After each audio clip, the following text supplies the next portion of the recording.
की बात पे नहीं लगाते हैं। जैसे कई लोग आपको देखेंगे जिनको 300 फोन नंबर याद है, उनसे आप पूछो कि इसका फोन नंबर क्या, मैं बताता हूँ ना, देख के वाह यार बड़ी जबरदस्त मेमोरी है, वो इसी में खुश है। जिस जमाने में सारे फोन नंबर सेव हो जाते हैं, उस जमाने में फोन नंबर याद करना अपनी मेमोरी पावर का बेजा इस्तेमाल है, गैर जरूरी इस्तेमाल है। जितनी बाइट्स खराब की हैं अपने फोन नंबर याद करने में, उतनी बाइट्स में कुछ काम की बात याद कर लेते हैं। क्यों फोन नंबर याद किया? 2-4 फोन नंबर समझ में आते हैं, इमरजेंसी में याद होने चाहिए। संकट हो गया, फोन गुम हो गया, नंबर ही याद नहीं है।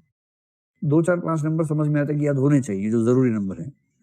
और आपको हर किसी का नंबर, अखबार वाले का नंबर भी याद है, रिक्शा वाले भी 6 नंबर है, रिक्शा वाला 1, रिक्शा वाला 2, रिक्शा वाला 3, सबके नंबर याद कर रखे हैं।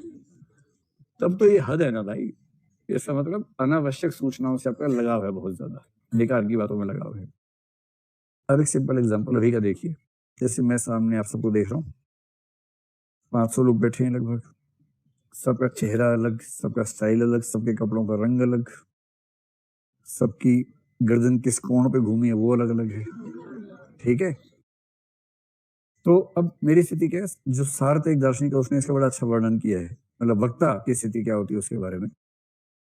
अब मैं जिस तरह से आपको पढ़ा रहा हूँ या कोई भी पढ़ाएगा, आप सबको हमेशा ये लगेगा कि आपको ही देखा जा रहा है ना, ये लगना वक्ता की सफलता है। क्योंकि सच बात है कि वो आप में से किसी को नहीं देख रहा होता, एक को भी नहीं देख रहा, मतलब देख भी रहा तो इस सेंस में कि हाँ बहुत सारे बच्चे बैठे हैं। सेकंड के एक आध हिस्से में, दशमलव वाले हिस्से में किसी एक आध को नजर जाती होगी, फिर कहीं और, फिर कहीं और, फिर कहीं और, ऐसे होता होगा। स्वाभाविक यही है। अब मैं ऐसे देख रहा हूँ, वहां 50 लोग हैं, किसी ने जोर से मुंडी हिलाई तो वो दिख जाएगा 1 सेकंड के लिए, फिर वहां किसी ने हाथ यूं किया तो वो दिख गया 1 सेकंड के लिए। कुछ अजीब सा दिखेगा तो वहां नजर एक आध सेकंड को जाएगी, वरना नजर सामान्य रूप से ऐसे घूमती रहेगी। यही होगा। अब अगर कोई कहे कि यार आप क्लास में पढ़ाते हो, सब बच्चों को देखते हो, ये बताओ कि इस नाम के बच्चे ने आज कौन सा रंग का स्वेटर पहना हुआ था, और आप कहे कि वो आगे से 5वीं रो में बाईं तरफ तीसरे नंबर बैठा हुआ था, आप कहेंगे यार मुझे क्यों पता होना चाहिए, ये तो कहेंगे क्यों पता होना चाहिए। कई लोगों की रुचि इसी में होती है, और इस मामले में बड़ा आश्चर्य है, मतलब जेंडर सेंसिटिव में बहुत ज्यादा हूँ, लेकिन मैंने ऐसे पाया है कि शादियों में मैंने देखा है, महिलाओं की भाषा में अक्सर ये होता है कि ये वही साड़ी है जो 2 साल पहले तुमने पहनी थी। ऐसी बातें मैंने सुनी है। मुझे नहीं पता कि ये मैं सही बात कह रहा हूँ कि गलत बात कह रहा हूँ, पर मैंने सुना है ऐसा। और मैंने महसूस किया कि पुरुषों को इस बात का पता ही नहीं होता कि पिछली कितनी शादियों से एक ही कमीज पहने काम चला रहे हो, फर्क ही नहीं पड़ता, क्योंकि उनके लिए ये सूचना अनावश्यक सूचना है। और महिलाओं की शायद मजबूरी है, क्योंकि उनके लिए, मैंने कहा था ना एक बार कि सौंदर्य उनके लिए एक मजबूरी का मामला ज्यादा है, शायद इस वजह से उस पर फोकस इतना ज्यादा है। वो हमेशा सिस्टमेटिक प्रोसेसिंग में रहती हैं कि साड़ी, अरे रिपीट कर दी तूने तो, 6 साल पहले ही पहनी थी एक बार तुमने, फिर। और आदमी कह रहा है 6 साल नहीं, 6 साल से रोज पहनता हूँ भाई, तुम 6 साल बाद आए हो, मैं तो रोज क्या है। कौन सी सूचना आवश्यक है, कौन सी अनावश्यक। अब जैसे ये मेरे लिए क्यों आवश्यक होना चाहिए कि आप में से कौन कहाँ बैठता है, किसके साथ बैठता है, किस रंग के कपड़े पसंद है, टोपी लगाता है कि नहीं लगाता है, चश्मा लगाता है कि नहीं, मुझे मैनू की, मतलब मुझे क्या मतलब इस बात से।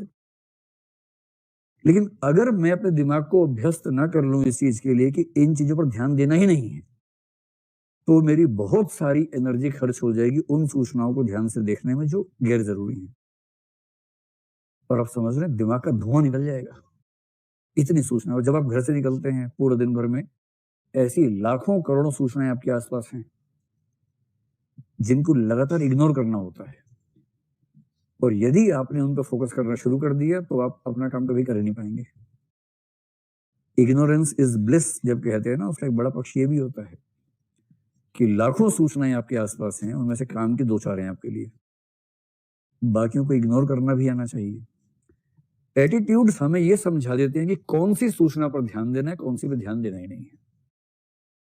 तो आवश्यक सूचनाओं का चयन बहुत आसान हो जाता है। जैसे किसी का एटीट्यूड है कि भाई एनिमल्स के प्रति करुणा का भाव है उसके मन में, अब वो चल रहा है, हजारों सूचनाएं ध्यान नहीं दे रहा, जैसे एक एनिमल कहीं दिखा उसको खटक से वहां ध्यान जाएगा, वहां पूरा ध्यान से देखेगा, सिस्टमेटिक प्रोसेसिंग में आ जाएगा। और बाकी हर चीज को ह्यूरिस्टिक प्रोसेसिंग में इग्नोर करते हुए चलता जा रहा है। इससे बचाव होता है ऊर्जा का, समय का, और दिमाग से क्या नहीं निकलता, धुआं नहीं निकलता है, वरना दिमाग फट जाएगा किसी